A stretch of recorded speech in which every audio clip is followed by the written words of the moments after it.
Hello, everyone. I think you can hear me already. Just some technical glitch because we are now putting together two conferences actually.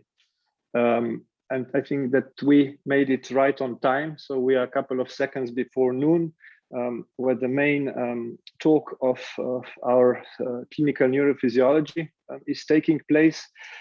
So I would like to welcome all of you virtually, unfortunately, but still I'm happy that you all are here with us today for the symposium.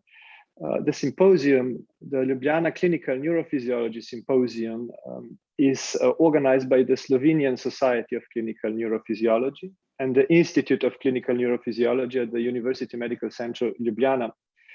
And we will begin the meeting traditionally with the Dr. Janez Faganel Memorial Lecture.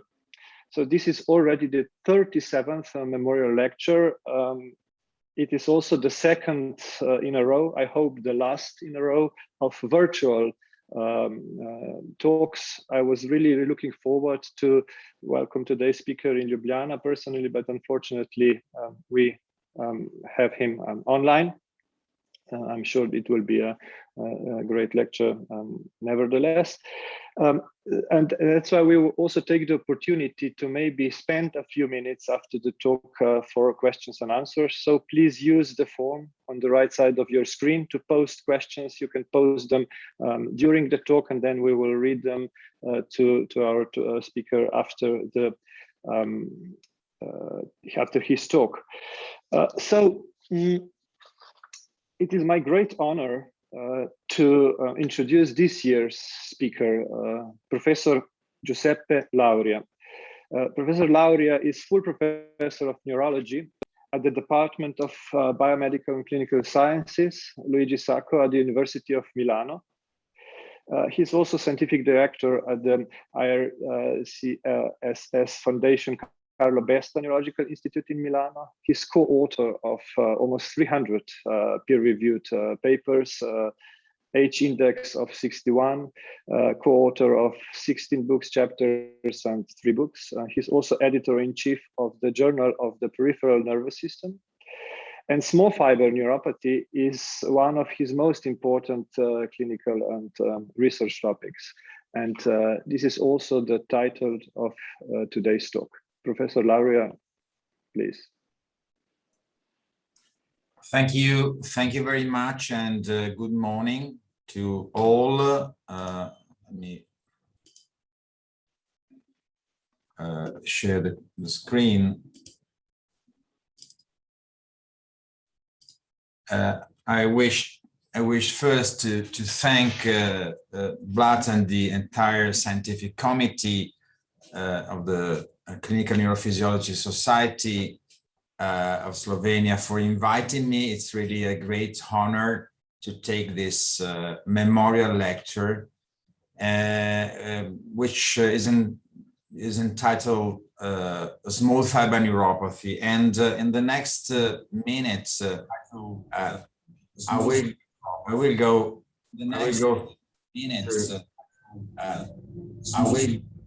go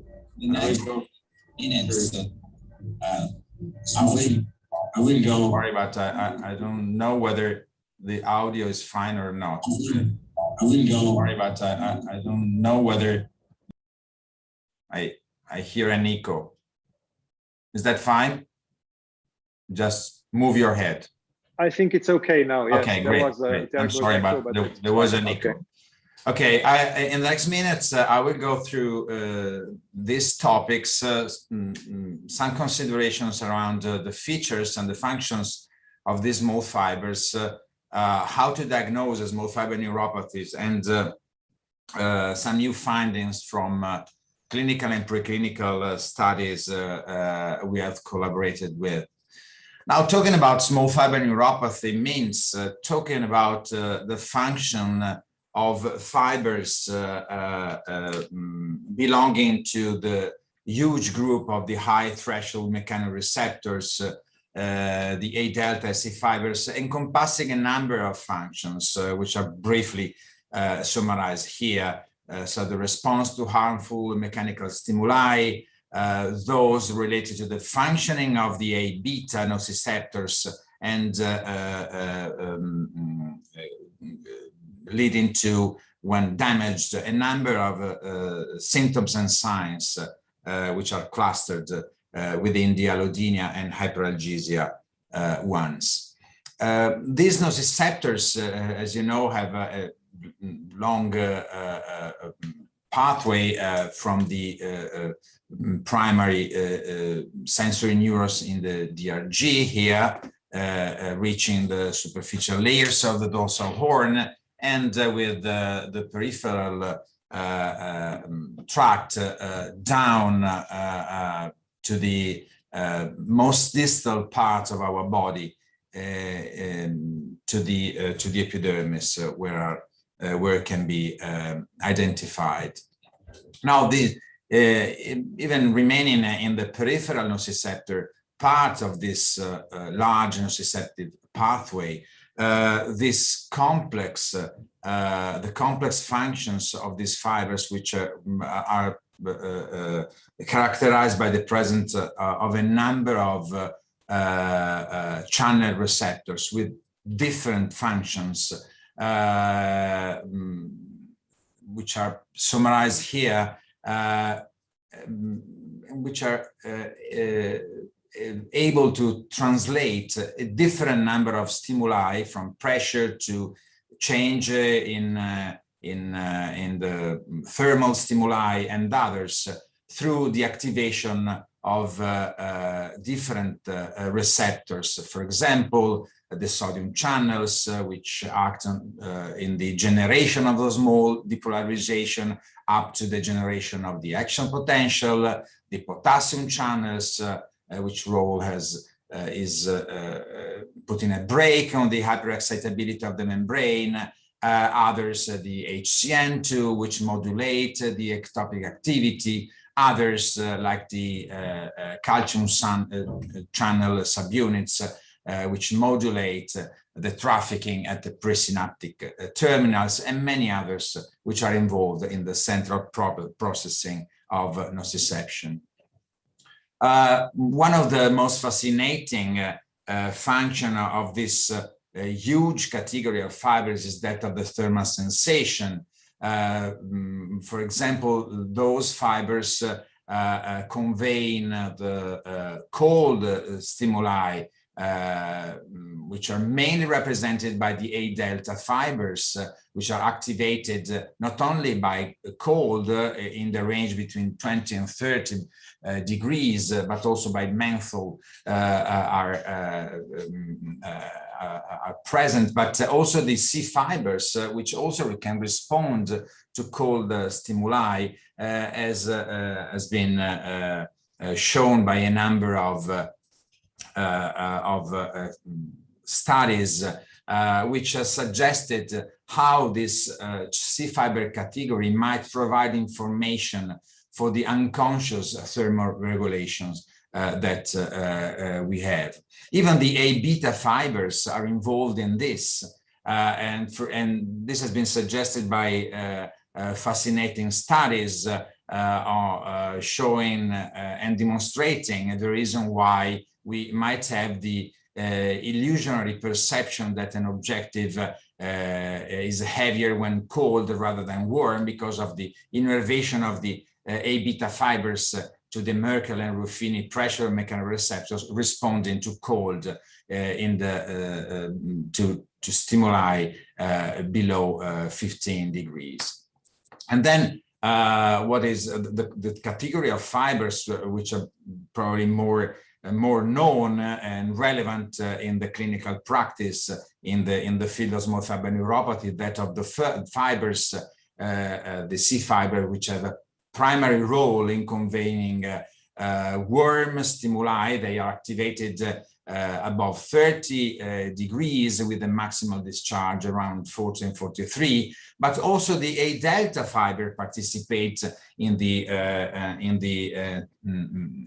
transmission of the worm stimuli in different ways, based on their targeting on the glabrous and hairy skin. And this can explain the reason why we can feel with different times very high level of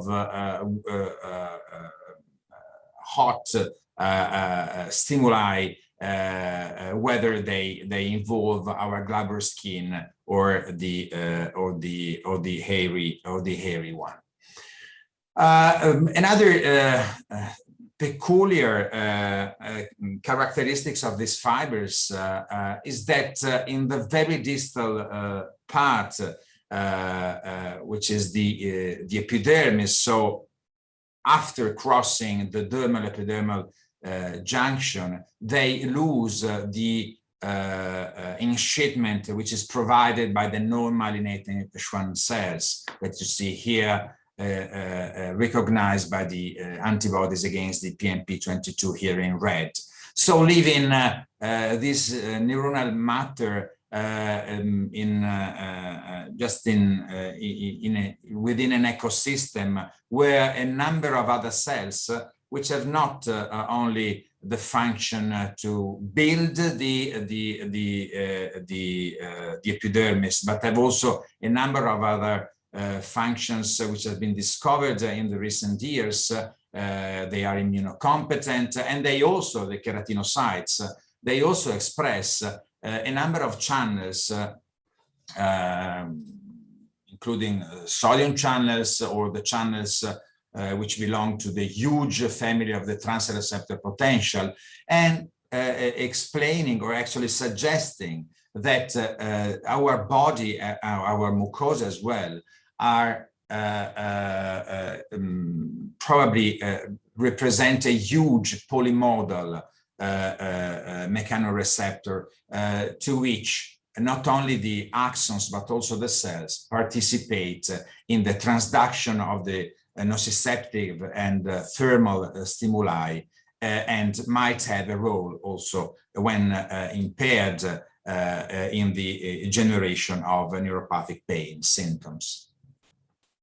Another fascinating discovery of the last years has been that the targeting of these fibers, which we have simply classified as a delta or C, so in terms of their morphology, their targeting is pretty much regulated by a number of transcriptional factors. One of them, not only, which is not the only one, but one very important, is this RUNX1, which has been found to drive the target into the ectodermal or mesodermal tissues, as you see here. This has driven to a new classification of the nociceptors and their peripheral endings, covering all the domain of the human sensation, and specifically within that of nociception. Now it is the molecular phenotype of the neurons that is known to drive their functioning in physiology, and actually having some role also in diseases. Functioning which is driven by, as you see, a number of transcriptional factors and channels which are shared by different neuronal subtype, but that somehow can identify their peculiar role. So there is very much that beneath what we simply see when we look at of these fibers, just taking a little piece of skin, as you see here, and the function of these fibers that we here identify with a non-specific cytoplasmatic markers have very much to be discovered yet. And this have an importance, of course, on how we face with their functioning and damage in disease, that we investigate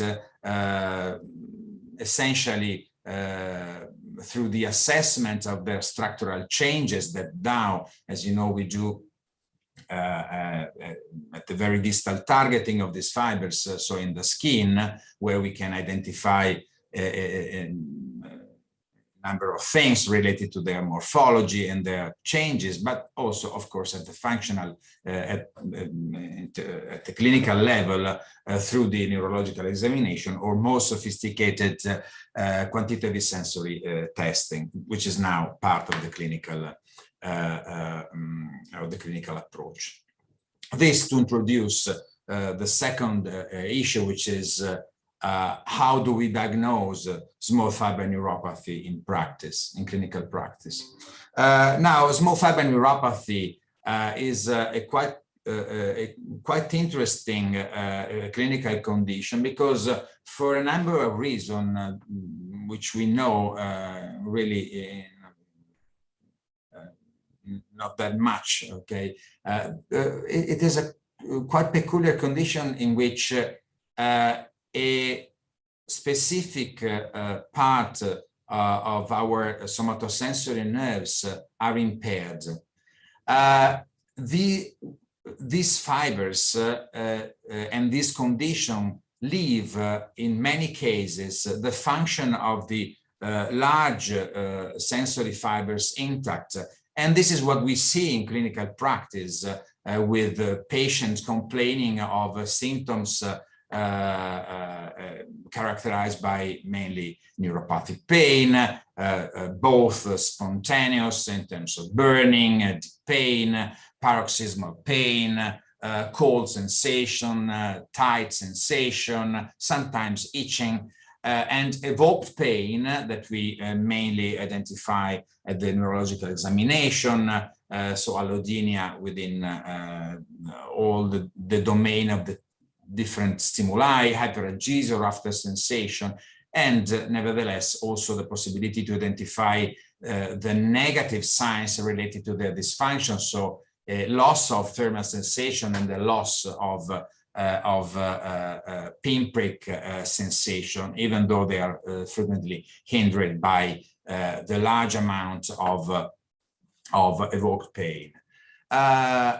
Besides the somatosensory symptoms or the somatic symptoms, many patients have autonomic disturbances within the domain of the cholinergic function, mainly xerophthalmia, xerostomia, or the adrenergic and or the adrenergic, which frequently do not appear as a large dysautonomia like orthostatic hypotension, but much more frequently in terms of skin vessel impairment, with a number of changes that we can observe.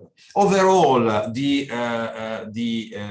this group of disease now recognized as within the term small fiber neuropathy seems to have an incidence of about 12 patients per 100,000 and the prevalence of nearly 50. But this is these figures comes from one only study, epidemiological study that has been performed in the Netherlands a few years ago.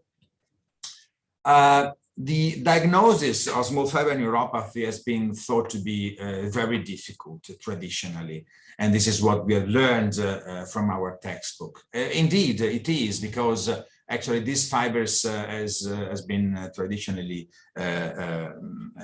named as invisible at the routine clinical neurophysiological studies. And indeed, in the patients in which there is no impairment of the large fibers, neuroconduction study is normal. So some years ago, actually, we have proposed some criteria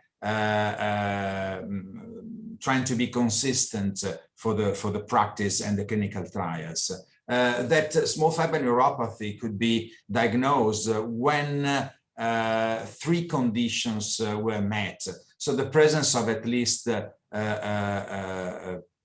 two among clinical signs, which are again in the domain of the evoked and pain, consistent with a distribution which could be length or non-length dependent, changes in terms of threshold for warm or cooling sensation at the quantitative sensory testing, and reduced density of those fibers I showed you before in the epidermis, as demonstrated by the skin biopsy. This led to a number of re-elaboration of this criteria, which has been summarized by the NeuroDiab criteria in terms of possible, probable, definite, which, however, included also the domain of the symptoms. Of course, the symptoms of pain, spontaneous or a little bit evoked, is what bring any patient to us, to the neurologist. Now, quite recently, we have performed another study to figure out whether we could confirm or elaborate a little bit this concept. And from a quite large group of about 340 patients with possible sensory neuropathy, going through, we identified 187 patients with a possible small fiber neuropathy, to which we applied the criteria I've just mentioned, to come with a group of 149 patients with definite small fiber neuropathy. These patients, as you see better here, had in 70% of the cases met the criteria in terms of presence of at least two clinical signs and abnormal findings at both QST and skin biopsy, while 20% had clinical signs and abnormal skin biopsy alone. There was a percentage of 5.4% of patients showing clinical signs and abnormal QST alone, so that means with normal skin biopsy. And even in the same percentage, some patients did not have clinical signs, so they only complained of symptoms, so pretty much like the others, but had abnormal QST and skin biopsy, so fulfilling our criteria. What I wish to emphasize is that in this study, which had included also a follow-up of at least 1.5 years, all these patients developed clinical signs, so meeting entirely all the criteria that we had proposed. This is how the clinical signs presented, and it is quite interesting to me, emphasizing that the presence of negative signs could be identified in a quite large, you see 67% of patients in this group, which were associated with positive signs in terms of allodynia and hyperalgesia in nearly 80% of them. That means that a focused clinical examination of these patients can allow at identifying also evidence related to the dysfunction of these fibers overall. Looking at the performance of the QST, we have elaborated a little bit the examination, including and combining the methods of the limits and the levels while assessing the warm and cooling thresholds at the feet, actually. And the best performance was achieved when there was a combination of limits and levels approach, and when the examination work was performed at both the feet, looking at the threshold for warm and cooling as well. This is, of course, very, very time consuming, and actually a good performance could be obtained, remaining or limiting the examination, the QST study using the method of the levels at both the feet, nevertheless, and again looking at the worm threshold, which is quite expected, but now we have much more consistent figures. Now, let me go back to our cohort of patients, because what we have found quite interesting, also regarding the proposal and the elaboration for a new diagnostic criteria, is the fact that 38 of our patients that we had classified as possible small fiber neuropathy, because we were using our approach, which is based essentially on the science. 38 patients presented with symptoms, but did not have any clinical sign of small fiber neuropathy, as I described before. Now, these patients over the follow-up showed, however, that remained as they were in a small proportion. So only 4 of them complained of symptoms at 1.5 years, while 34, which is almost all of them at the follow-up, had no symptoms at all. But what I wish to emphasize is that in any case, they did not develop any clinical sign, and did not show any impairment at the skin biopsy examination. Only 4 had an abnormal QST, and at the follow-up remained normal in terms of skin biopsy assessment, so not fulfilling the criteria we have proposed. So, in summary, what we have proposed more recently is that patients with sensory symptoms and normal nerve conduction studies, so belonging to the possible group of small fiber neuropathy. In these patients, it is the combination of clinical signs and abnormal findings at the QST and skin biopsy that can more reliably support the diagnosis of small fiber neuropathy, much more than the finding of abnormal QST and or biopsy in the absence of clinical signs. The fact we have confirmed that both QST and skin biopsy had very good specificity and sensitivity, but we wish to emphasize that the painful symptoms alone are not reliable to define the diagnosis, and I think it is very, very important, mainly because the group of the so-called small fiber neuropathies is enlarging very much, including categories of disorders in which very likely there is a disruption of the nociceptive pathway in different ways. We don't know yet how in detail, and the best example is that of fibromyalgia.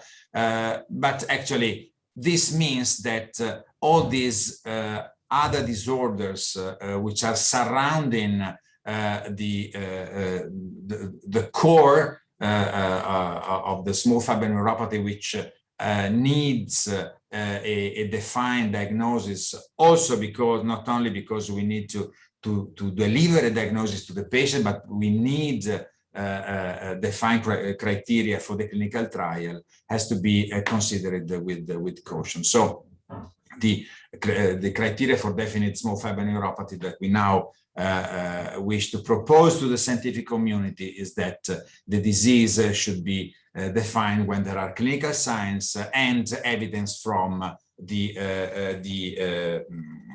diagnostic tools, which are skin biopsy and QST, that again should be performed using the method of the levels assessing both warm and cold if possible, but in any case at both the feet. Now, a number of disorders have been associated with the small fiber neuropathy disease or diagnosis. You see this large number of conditions in which we have put in bold those for which there is much more consistent association, while others refer mainly to anecdotal studies or small case series. In any case, among them, what have raised large interest is that of the sodium channelopathies. So the evidence of variants within in genes encoding for the sodium channel. Why? Well, actually, because the sodium channels which are expressed in the DRG and their endings are involved in a number of pain modalities, which are not only related to the classical nociceptive pain pathway at different level, where in this now probably old representation reports mainly the 1.7 and 1.8, but also in the domain of the non-nociceptive pain pathway, which is that belongs much more to our field, neurology, and even to the atypical pain pathway, which is much closer to cancer, to the cancer pain and the chemotherapy-induced peripheral neuropathies.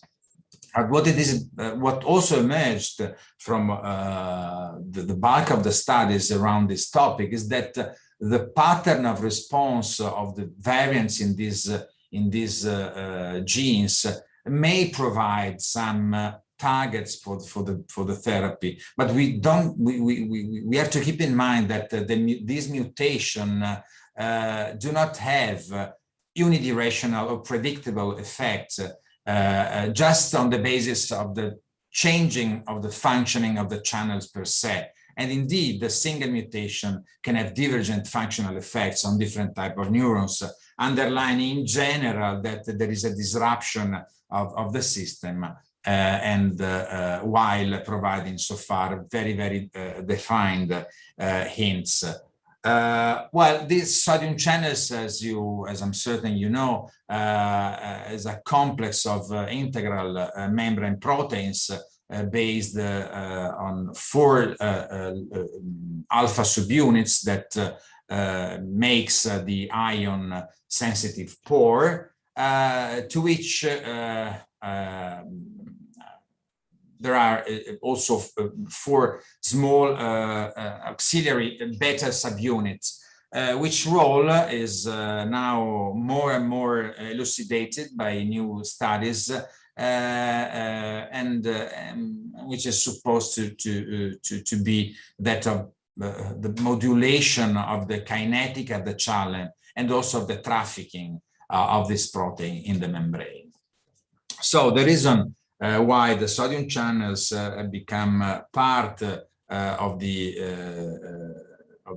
examination and the interest in the neuroscience of the peripheral neuroscience, peripheral nervous system research is because in the last 10 years, a number of mutations, first in the gene encoding for the 1.7 subunit, but very quickly also on the gene encoding for the 1.8 and 1.9 have been identified first in patients with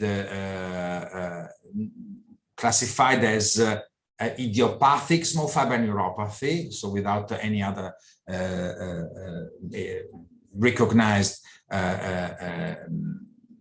cause for the neuropathy, but very quickly also in patients with the same clinical picture, which was a predominantly small fiber neuropathy and very painful disease associated with the diabetes, for example, and chemotherapy induced painful neuropathy more recently.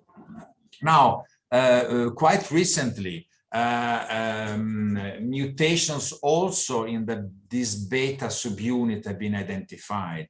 And this is quite interesting because this has widened not only actually the spectrum of the possible changes in these channels, but also suggesting that a number of different potential druggable target could be considered. This is the first, which has been found indeed in a patient with a quite severe painful neuropathy associated with diabetes, in which we hadn't found any mutation in the classical genes encoding for the alpha subunit of the sodium channels, and their pathogenetic role has been demonstrated by the evidence that this mutation made the DRG receptors more excitable and with an increased repetitive firing.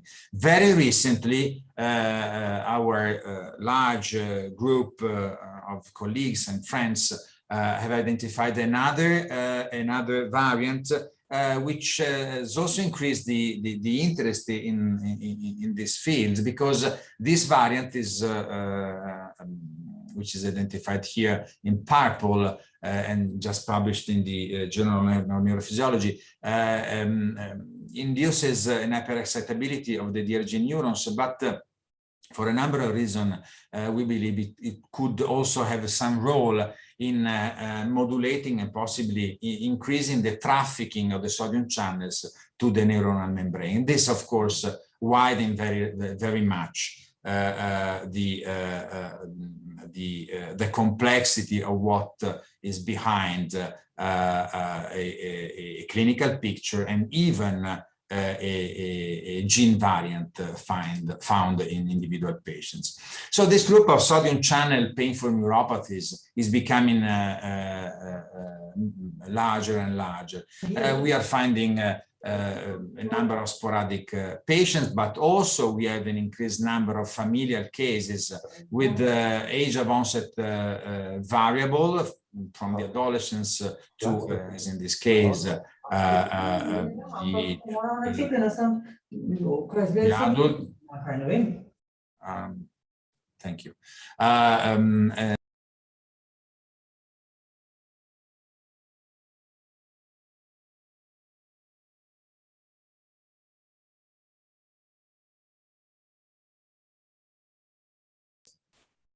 I'm sorry, but there was something popping up.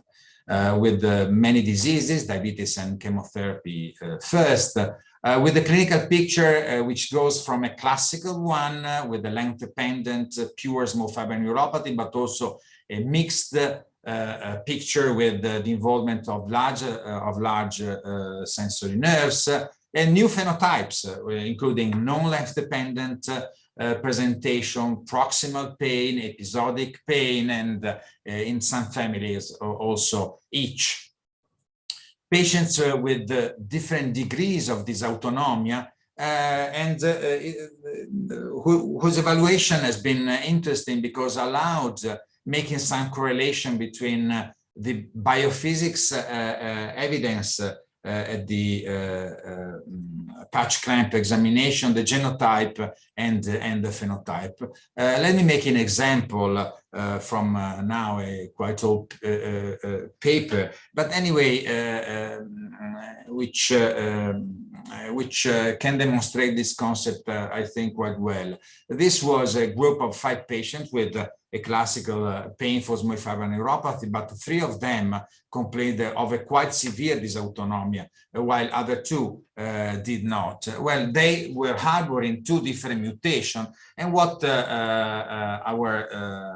our colleagues at Yale demonstrated is that both this mutation rendered the DLG neurons hyperexcitable, so explaining why there was this severe neuropathic pain, but only this variant had a functional impact on the sympathetic neurons, rendering them hyperexcitable, and therefore explaining the reason why these patients had both a painful neuropathy and dysautonomia.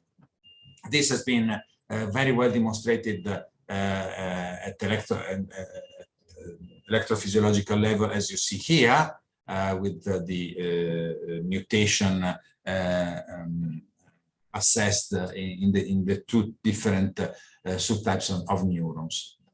This is interesting because actually started including or started allow us prompt our consideration between the possible relationship between the widening of the preclinical studies and the transition of the findings to the clinical research to identify whether it would be possible to contribute in the long and difficult path towards a personalized pain medicine.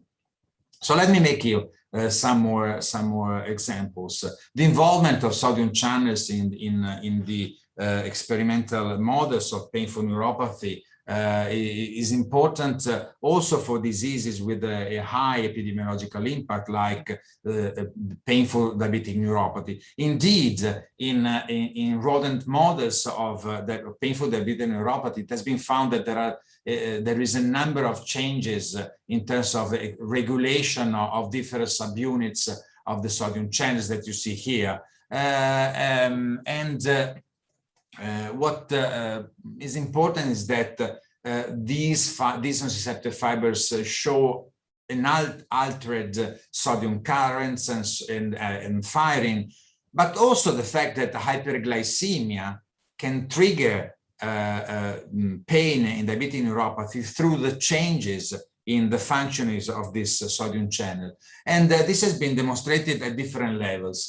In this very elegant study published 10 years ago now, it has been demonstrated that the conduction failure, which I don't have to teach you, is a physiological break to the convey of the nociceptive signals to the central nervous systems in response to a repetitive activity. Well, this not only occurs at the branch point of the axons, but also throughout the length of the axons of the nociceptive C fibers. Well, in the rodent model of the painful diabetic neuropathy, it has been found that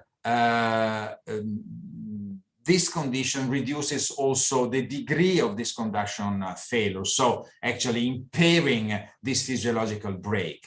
And what more important has been identified is that the blocker of the 1.8 subunit, which is that driving the action potential, can markedly enhance this conduction failure, so bringing back the system to its physiological function.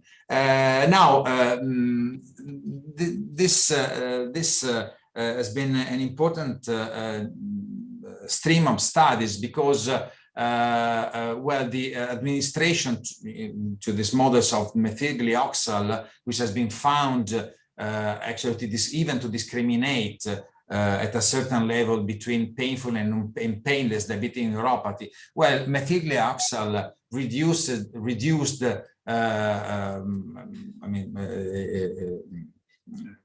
a number of effects in terms of the activation of and the depolarization of this of the nociceptor, but this is because it has been found to enhance the excitability of the neurons through changes at the post-translational level in the 1.8 subunit, while at the same time also promoting the slow inactivation of the 1.7, which works at the generation of the small depolarizing of the nerve. And this has been prevented in the experimental model, blocking the functioning of the 1.8 subunit. This has prompted the study of new possible targets. Now, one further question is why these fibers degenerate when there is an impaired function of sodium channels, which actually should just regulate their the membrane excitability. Again, some answers came from the assessment of the effect of mutation we have found in patients, like in this case,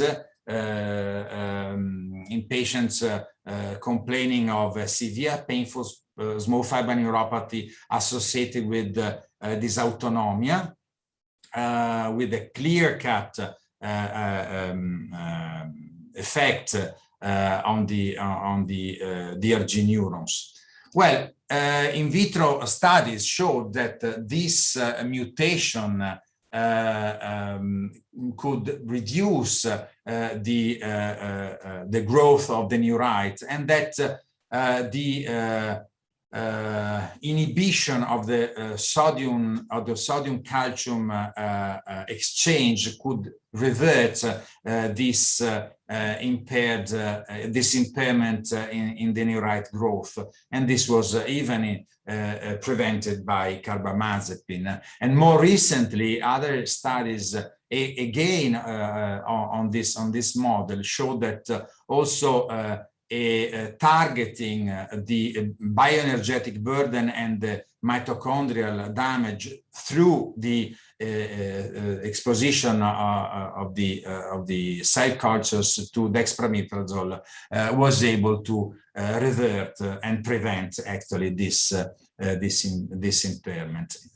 Through that, we've been able also to develop a new animal model of small fiber neuropathy, which is that of the zebrafish, in which we have transferred exactly this mutation, finding that, like in humans, this causes an impairment, a degeneration actually of the sensory neurite in the caudal fin, along with an impaired behavior of the fish when exposed to a different thermal sensation, therefore recapitulating the impaired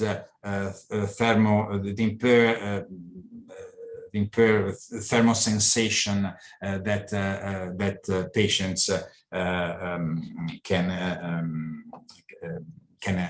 have when harboring this mutation. Now, all that, as I told you before, is bringing some hints to what is for us and should be for all of us actually the most important question. Can we be able to contribute in a concrete way to provide patients with a personalized treatment for neuropathic pain, which is actually really very, very difficult. Now, quite recently, the group in Maastricht, we are collaborating with for many, many years, have developed this and carried out this clinical trial in which they have demonstrated that lacosamide, which is a sodium channel blocker, could provide a satisfactory pain relief in patients with painful small fiber neuropathy compared to placebo. But what was of particular interest is the fact that some were patients with harboring some types of of mutations responded to lacosamide, whether others did not. And actually, we are very much interested in the non-responder patients.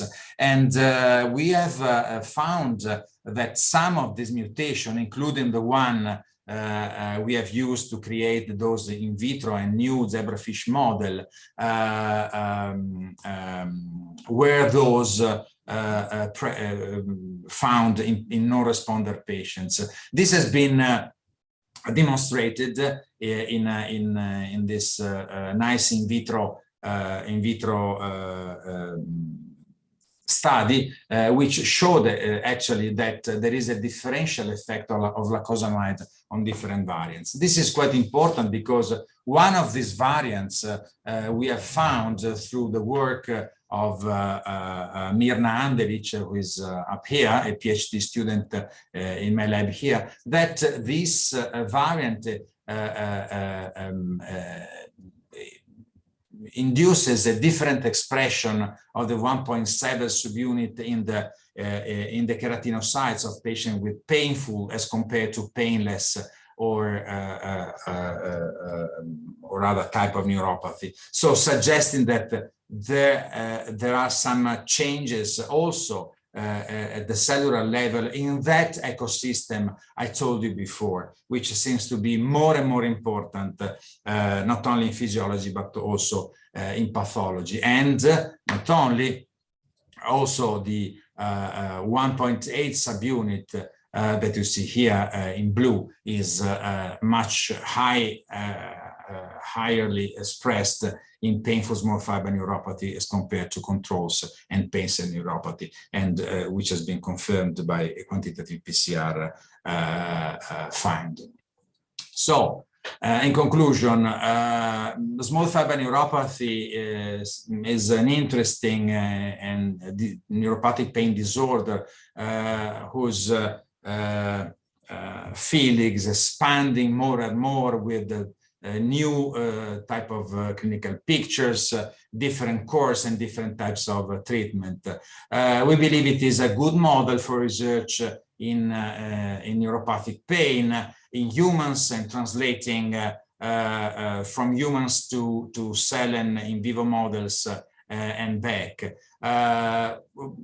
We are learning very much from the sodium channelopathies, and these variants we are finding, and others, of course, are shedding light on individual susceptibility and possible steps toward a personalized treatment for our patients. So thank you very much for your attention and again for this invitation. These are all the collaborators we've been working in the last 15 years. Thank you very much. Thank you, Professor Lauria. This was really an excellent overview of the very hot topic in peripheral neurology and great translational talk. So we have a couple of minutes for a few questions. If I may start with one question, which is there a rationale for doing a skin biopsy in the affected body part instead of distal leg only in non-length dependent pattern? Well, what we do in clinical practice essentially is referring to the normative data. So what we suggest very much is to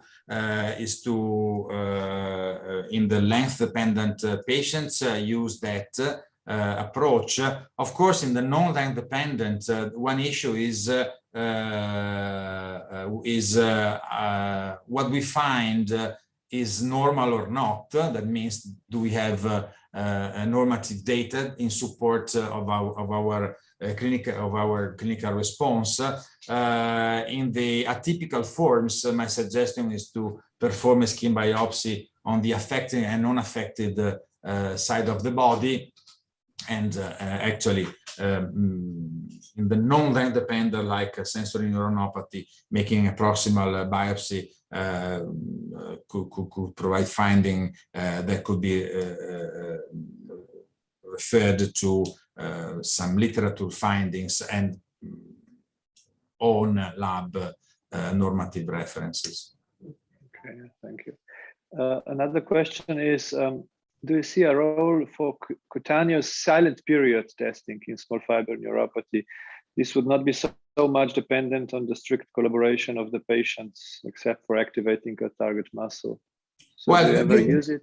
Yeah, well, this is very important. I mean, this is very interesting. The word important is it could be, but unfortunately, it has not been so far part of the examination of these patients. This is for sure interesting because, I mean, for example, in some patient with CRPS, the compensated regional pain syndrome, interesting changes in terms of cutaneous silent period can be found. Enlarging the field and including the cutaneous silent period could be interesting. So it would be very welcome any study on that. Thank you. And another important question: how do you choose patients for genetic testing? So which patients would you send for genetic testing? Well, now since we are doing that for research purposes, we identify the patients through the diagnostic path I told you, and then when they belong to the group of the classical small fibers or defined groups of atypical presentations, we now carry out the genetic examination that now is changed, to be honest, from a gene panel to a whole exome sequencing and very, very early to a genome-wide. Okay, thank you.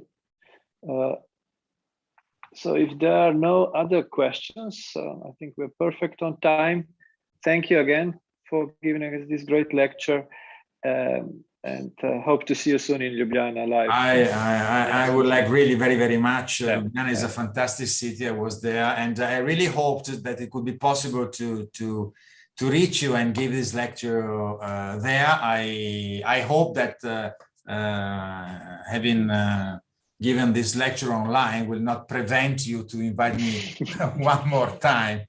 It's just opened the door. Yes, yes. Thank you. So thank you very much, and have a good day to all. Thank you. Thank you. Bye bye.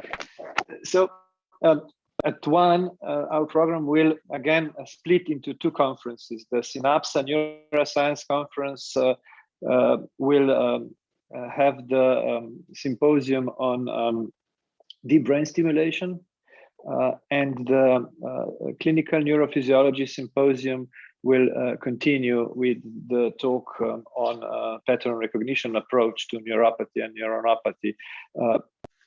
Please offer yourself a cup of coffee. We'll be back in 3 minutes with the program. Thank you.